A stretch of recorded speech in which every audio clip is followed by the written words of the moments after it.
Hello guys, good morning rito at good evening dyan. Eto, may kukomentuhan na naman tayo at matagal na itong nandirito. Ngayon ko lang ulit nabalikan. So anyway, ito ay patungkol sa kay Lepiste. Lepiste Lebintador.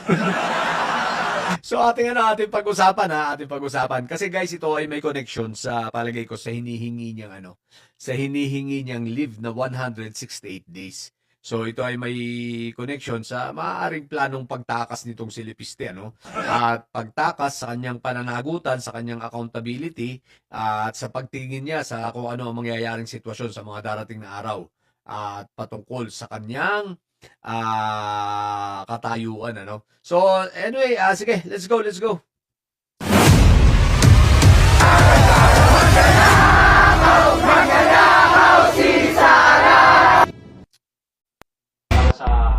Kung pinagmumulta ng Department of Energy ng 24 billion pesos ang Solar Philippines, kumpanyang itinatag ni Batangas Congressman Leandro Leviste dahil hindi pagtupad sa kontrata, maaari namang imbestigahan ng Energy Regulatory Commission ang sister company nitong Solar Para sa Bayan Corporation o SPBC. Ito'y dahil naningil umano na aabot sa 18 pesos per kilowatt hour ang SPBC sa Paluan Occidental Mindoro noong 20... Ayan na guys, overprice!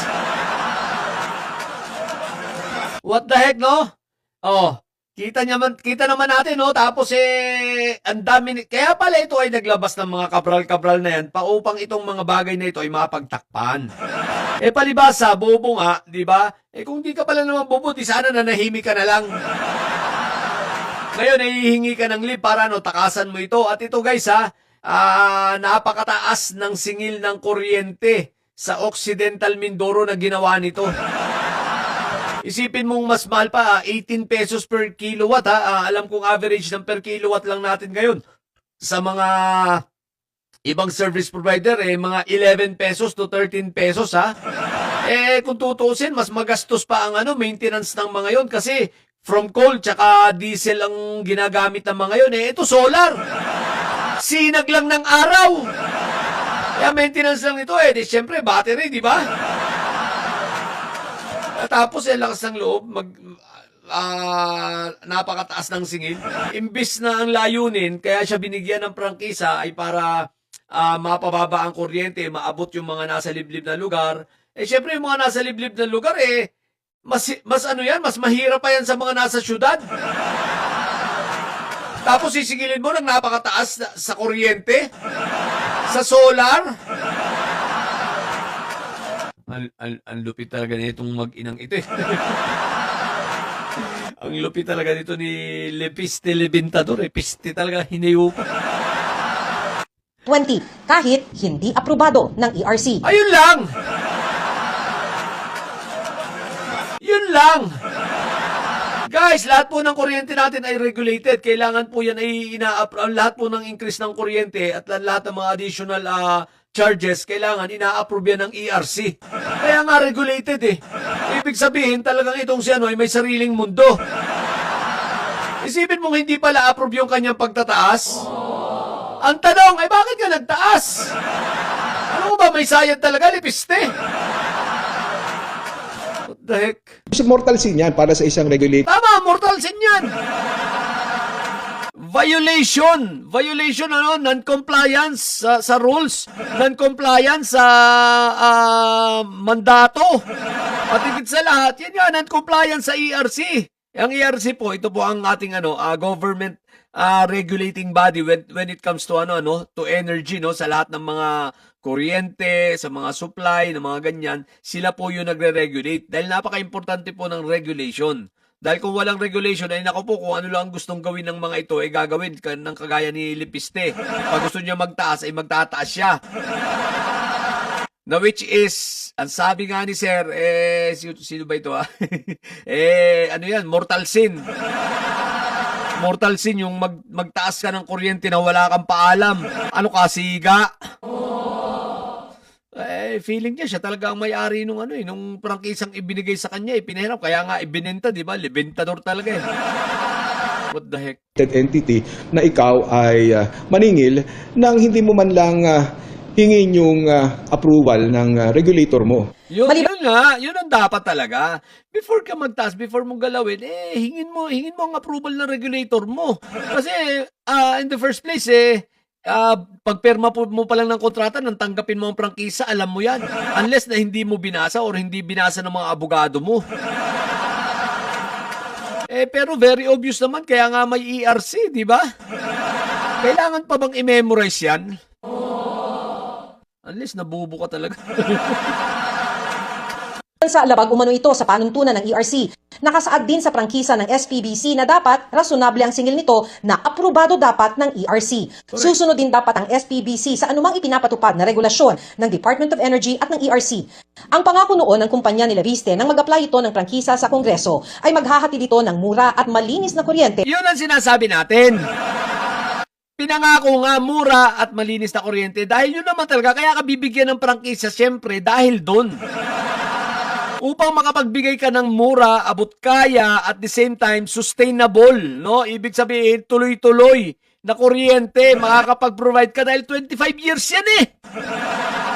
Tsaka wala kang lugi dyan kung tutuusin kasi 25 years yan na siguradong may kita ka na energy yan. Kung pagbubutihin mo lang at kung ikaw lang ay marunong at talagang gagawin mo, energy yan, paano ka malulugi? Higit sa lahat, wala ka namang puhunan sa araw. Sa tulad nga ng sinabi ko guys, mas mahal ang puhunan sa coal, sa uling, mas mahal ang puhunan sa diesel o sa krudo. O di ba, yung mga hydro plant, katulad ng hydro plant at itong mga solar na ito, natural resources yan. So napakamura ng maintenance yan kung tutusin, kumbaga tubong lugaw ka nga dyan. Pero tulad nga ng sinabi ni Madam Reporter, yung iyong ipinangako sa Kongreso, kaya ka binigyan ng ng prangkisang ganyan. Ang tanong, nagawa ba? Tama si Mayor Lito Atienza ng Maynila. Help me make the stand, Maynila. O di ba tama siya kasi sabi nga niya, di ba wala siyang tiwala sa una pa lang wala na siyang tiwala rito kay Lipiste. Tama, hindi nagkamali ang third eye ni Mayor Atienza. Hindi nga nagkamali at talagang tama talaga. Sa mga malalayong komunidad.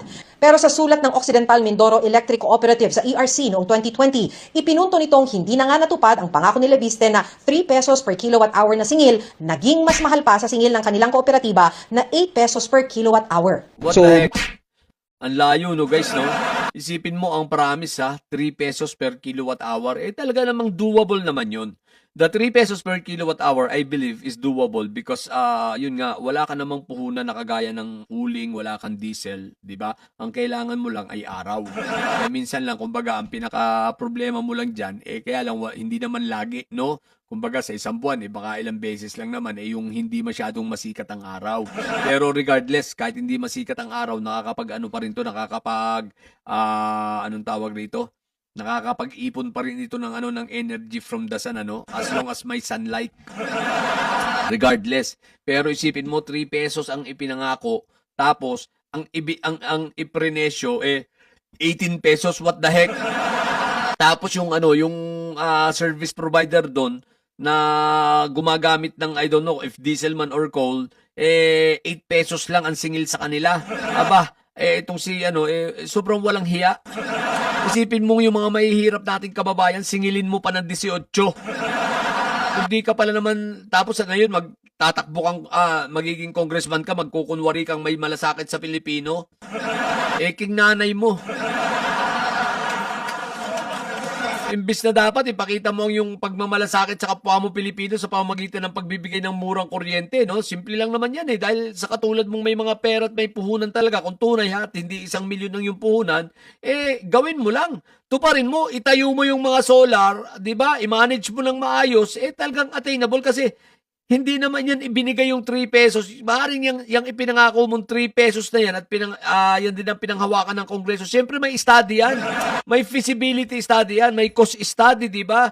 May costing kayo niyan at alam mo na sa costing mo na 3 pesos per kilowatt hour, meron ka ng profit niyan. May margin of profit ka na tinatawag. So kumikita ka na dyan. Tapos gagawin mong 18, what the heck? Hindi ka lang tubong lugaw dyan di ba? Kumbaga, ang puhunan mo, tubig lang, tapos hiningi pa. Kumbaga sa Diyos, ang puhunan lang sa Diyos, tubig, hiningi pa. What the heck, what the heck ka na lang, no? Meron siyang pananagutan sa aming mga panuntunan. Siyempre, meron din na pananagutan yan doon sa Ang alam ko guys, ahabulin na siya ng ERC ha.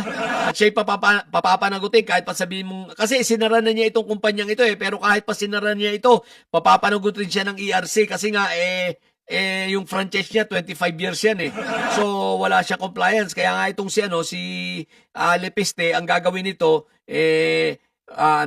run Lepiste run. Catch me if you can. Run Lepiste run ka ngayon. provision mismo ng franchise law dahil siya ay lumabag doon nga. Kung siya nga ay mapatutunayang nag-operate, naningil ng singil na hindi dumaan sa pag-aproba ng ERC. Walang diretsong sagot si Leviste nang hingan namin ng Paano ba naman sasagot yan? Hindi na nga alam ang isasagot Ang isasagot lang yan sa'yo, sabihin, pag tinanong mo dyan about just sa solar niya, saan ang isasagot yan? Hindi, ang pag-usapan natin yung Cabral Files. Na itong mga ito ang mga tumanggap ng ito ang mga may insertions.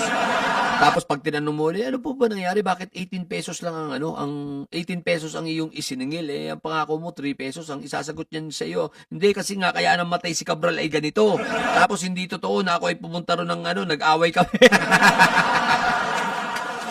Kumbaga lilipad ng isip niyan. Kaya kayo mga reporter, wag niyo nang pagtatanungin niyan si Lepiste, lumilipad ng isip niyan. Ano ba kayo? Maawa na kayo. Nakita niyo ba yung mga press con niya pag hindi iiyak kung saan na dinadala?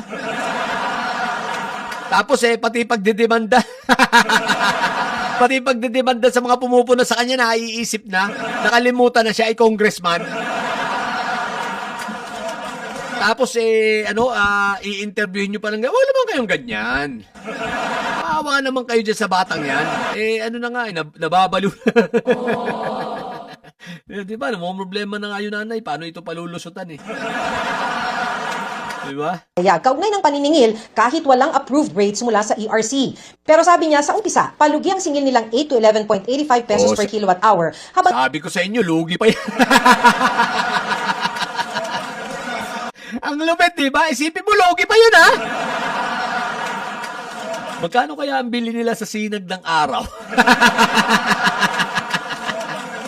Sino kaya ang nagbibil sa kanila sa sinag? Binibil kaya sila siguro binibil sila ng Diyos o kaya sino ba nagbibil sa kanila? Baka binibil sila ni Jesus. Sa sinag ng araw, kumbaga may yun. What the heck talaga? Hindi ko magets lugi pa daw. Ang tibay ng mukha nitong batang ito. Ito talaga ang legit. Bata pa lang makapal na ang mukha. May pinagmanahan talaga, no? Talagay ko mana ito sa tatay. Mas makapal naman yung mukha ng tatay nito kaysa kay Loren, Pero si Loren, hindi ko akalain na makapal din pala ang mukha. Pero ang tagal na panahon na nagtago ni Loren Legarda sa kasinungalingan, Naging akala mo, talagang environment advocate siya, Pro-environment, yung pala, what the heck, Akala mo, anti-corruption dito, napakalinis, yung pala, what the heck. Ang tagal na kalusot ni Loren Legarda. hinihintay na ma-issue ang Implementing Rules and Regulations o IRR ng prangkisa na magpapagulong ng kanilang full operation para Yes, dapat talaga maghihintay ka ng IRR. Simple lang naman, kaya nga, rules and regulation, di ba? Implementing rules and regulation. Ibig sabihin, yun ang magiging giya mo. Yun ang magiging guide mo. Tapos gagawa ka ng sarili mong mundo. Sarili mong rules. Kaya nga regulated yan. Ibig sabihin, may rules Tapos hindi ka makapaghintay ng IRR. Yan dapat mong ginawa. Hindi ka muna nag-operate na lang. O kaya naman, finalo up mo ng finalo up. What the heck?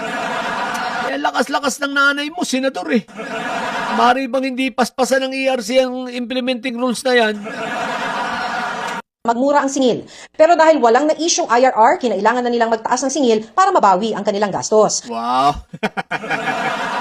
Talagang pinamumukha pa niya, lugi, at para mabawi ang gastos. Talaga ba? From 3 pesos to 18 pesos. Kaya ka nagtaas para mabawi ang gastos. What the heck? Sino naman lulukuhin mo? Talaga lang di ka marunong. Talaga lang wala kang interest talagang palaguin yan. Wala kang interest na magsilbi sa bayan. Ang interest mo, palakihin lang yan na padaanin ng panahon para pataasin ng value at maibenta mo. At yun na nga ang ginawa mo. Style mo, bulok ko. Matapos ang ilang taong paghihintay sa IRR, tuluyan na raw nilang isinara ang planta. 500 million pesos daw ang lugi nila. Pero punto Wow, lugi pa ng 500 million. Antibay mo, te! Lugi pa talaga, ha? ng ERC, sa Section 21 ng prangkisang ipinagkaloob sa kumpanya ni Leviste, hindi kailangan ng IRR para sa mga plantang nag-o-operate na O yun naman pala eh! Hindi naman pala kailangan ng IRR kung nag-o-operate ka na. Ang kailangan mo lang, ipaalam, humingi ng approval kung gusto mo magtaas para yang sa LTFRB. Hindi makakapagtaas ang mga operators nang walang approval ng LTFRB. Hindi makakapagtaas ng pamasahe. Ganon din dyan. Kailangan ipapaalam mo, hindi yung may sarili kang mundo at kung gusto mong gawin, ay gagawin mo. Palibasa, hindi ka nakapagtrabaho talaga no? Wala kang karanasan sa trabaho sa isang corporate o kahit nga maging empleyado, di mo naranasan eh. Kaya yan, ang nangyari sa'yo. Medyo aanga-anga o bobo. bago makakuha ng prangkisa, kailangan lang ng IRR para sa mga bagong lugar na seserbisyohan ng kumpanya. Yung mga lugar naman na kung saan nag-ooperate ka na bago ka pa nabigyan ng prangkisa, ito ay dapat mong ituloy din. At hindi kakailanganin yung IRR para dito. Pero kakailanganin na humingi ka ng pahintulot sa komisyon kung ano yung dapat mo lang isingil. Para sa GMA Integrated News, Maki O yun na! Yun! Maliwanag! Bago ka maningil, dapat magtaas ng kahit ano, hihingi ka ng permiso sa ERC. What the heck, no? Yun lang, guys. Ito ang isa sa mga dahilan kaya gusto nitong tumakas. Kaya yung 168 days niya, hindi bakasyon yun. Yun ay pag-oobserba. Malamang tulad ng sinabi ko sa nauna kong content, ito ay may planong tumakas. Kaya nag-overprice. Okay. So, yun lang. Sa mga bobong didilis dyan at may sayad, ang tata nyo ay karton. Manatili kayong may sayad sapagkat ang may sayad ay laging high blood. Bye!